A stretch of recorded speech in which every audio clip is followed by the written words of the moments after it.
falar em impeachment do presidente Lula. O deputado Kim Kataguiri acionou a Procuradoria-Geral da República contra Gonçalves Dias e afirmou que a gestão petista começa a cair hoje.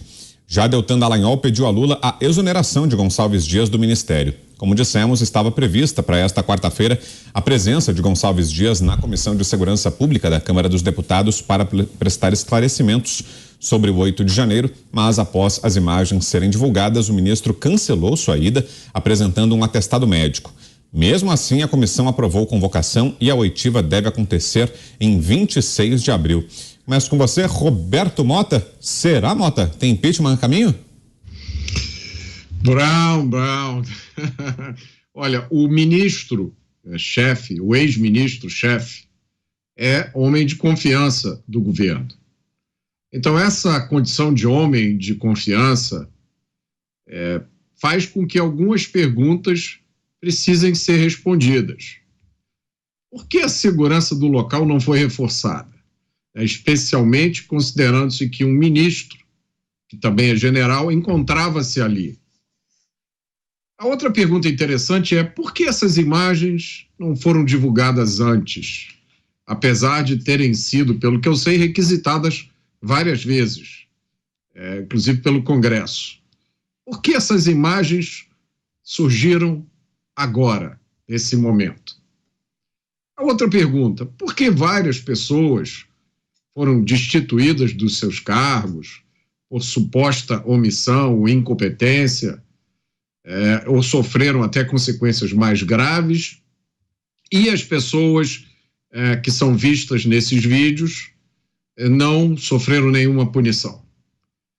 A impressão que fica é de que a gente está escutando um barulho enorme, que é o barulho do desmoronamento de uma narrativa. As consequências disso são uma aposta aí que cada um pode fazer. Eu só gostaria de chamar a atenção para um outro aspecto dessa história, que é a semelhança dessas imagens que foram divulgadas agora com imagens que foram obtidas pelo jornalista Tucker Carlson, nos Estados Unidos, sobre o episódio de 6 de janeiro de 2022, a tal invasão do Capitólio, que aconteceu quase que exatamente um ano antes da invasão aqui do Brasil. O Tucker Carlson conseguiu também horas de gravação que não tinham sido disponibilizadas até então e mostraram cenas impressionantemente parecidas com essa. Várias das pessoas que invadiram o Capitólio apareciam nessas cenas sendo ciceroneadas por dentro do Capitólio pela equipe que deveria fazer a segurança. Várias dessas pessoas que foram ciceroneadas, que tiveram ajuda, guias para entrar no Capitólio, depois foram condenadas. Então, começou nos Estados Unidos uma discussão muito parecida com o que está acontecendo agora, aqui, nesse momento, no Brasil. Um conflito enorme entre uma narrativa oficial, que é muito útil para determinados propósitos políticos, e a realidade mostrada em imagens. E tem ambiente para impeachment, Dantas? Qual o clima lá no Congresso Nacional? É exagero? É queimar a largada falar em impeachment nesse momento ou não? Estão se criando condições, Dantas? Olha só, é normal do debate político se falar em impeachment. Por quê?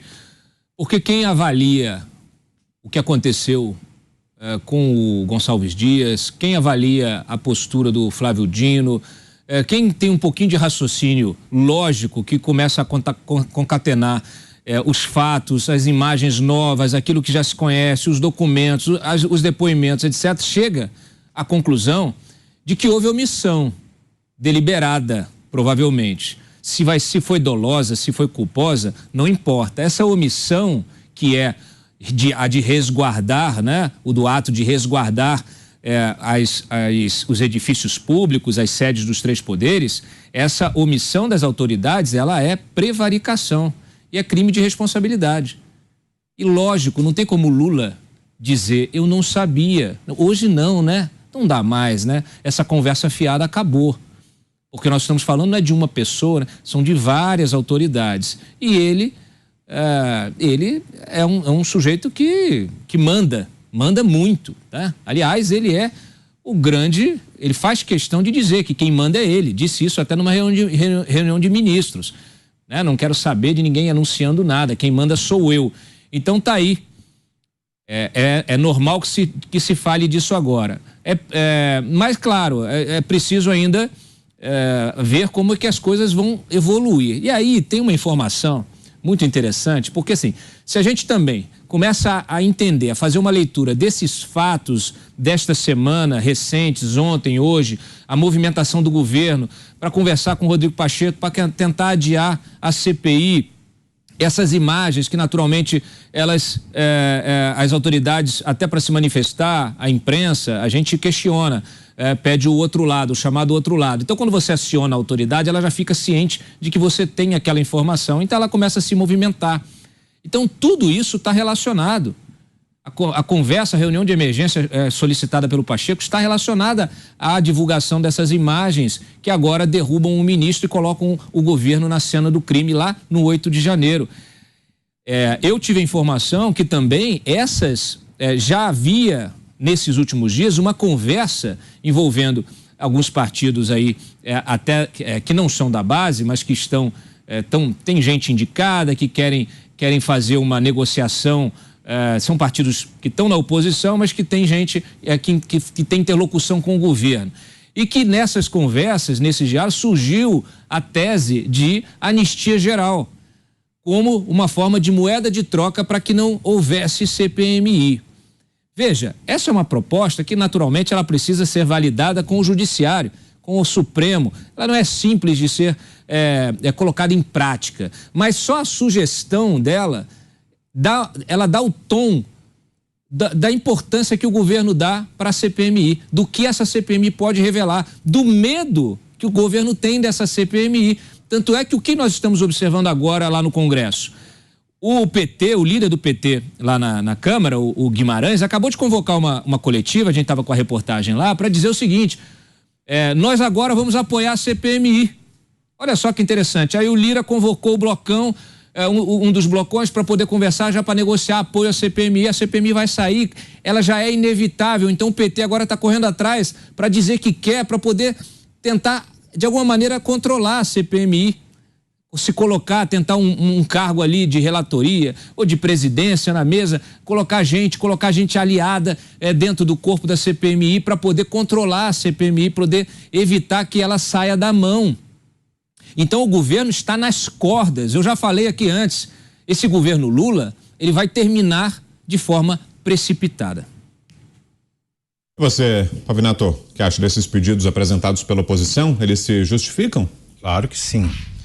Agora, o mais estarrecedor é que o Gonçalves Dias era ministro do GSI, a gente viu a falha, eu não sei se é uma falha por conta de uma orientação, de uma ordem do seu chefe, que é o presidente Lula.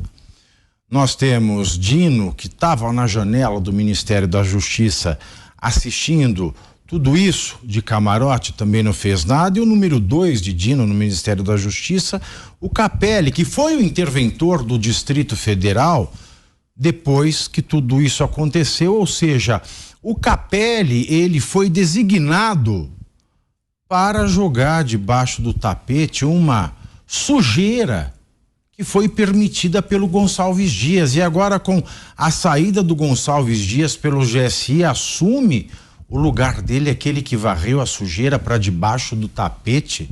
Só esse movimento já é muito estranho. Essa CPMI, ela tem sido tão temida porque ela vai mexer com todos os 3 poderes. Aliás, os 4, se a gente considerar o Ministério Público, que não é um poder, mas está à látera do Judiciário, ao lado dele, como se um poder fosse. Porque se esses vídeos estavam no inquérito, eu já disse aqui, volto a dizer, porque isso é muito importante. Se isso estava na investigação, se isso serviu, deveria servir, porque é uma prova fundamental para acusação daqueles que hoje são réus e que vão se tornar réus nas 1.309 denúncias oferecidas pela PGR. Se o STF sabia e nada fez, se o STF sabia e deveria saber, porque já está julgando, ele deveria ter olhado e dito: olha aqui, PGR, esse vídeo aqui aparece o Gonçalves Dias, esse vídeo aqui aparece o funcionário direto do presidente da República. Eu aprovei aqui para vocês fazerem uma oitiva do Jair Bolsonaro, que não aparece em nenhum dos vídeos, mas vocês não fizeram oitiva do Lula, que é chefe do Gonçalves Dias, que é chefe do Capelli, que é chefe do Dino. Então você volta, termina, conclui essa investigação direitinho para eu fazer uma denúncia conforme a lei. Se essa CPMI sair e ela não estiver nas mãos do governo, essa CPI ela vai ter um efeito duplo. Ela vai ter um efeito de colocar o Lula, que está nas cordas, para fora do ringue, e também vai ter o efeito da CPI da lava-toga, que se tentou e nunca conseguiu fazer, porque é certo que o judiciário, devendo saber da existência desse vídeo, diante da denúncia que não tem depoimento dos envolvidos diretos, daqueles que aparecem na prova audiovisual, não fez nada. Não é só o governo e o presidente Lula que está nas cordas, não. Quem tem medo dessa CPI, dessa CPMI, aliás, é o próprio STF. E ao lado, então, do inquérito do fim do mundo, esta CPMI tem tudo para ser a CPMI do fim do mundo, se não do mundo, do Brasil.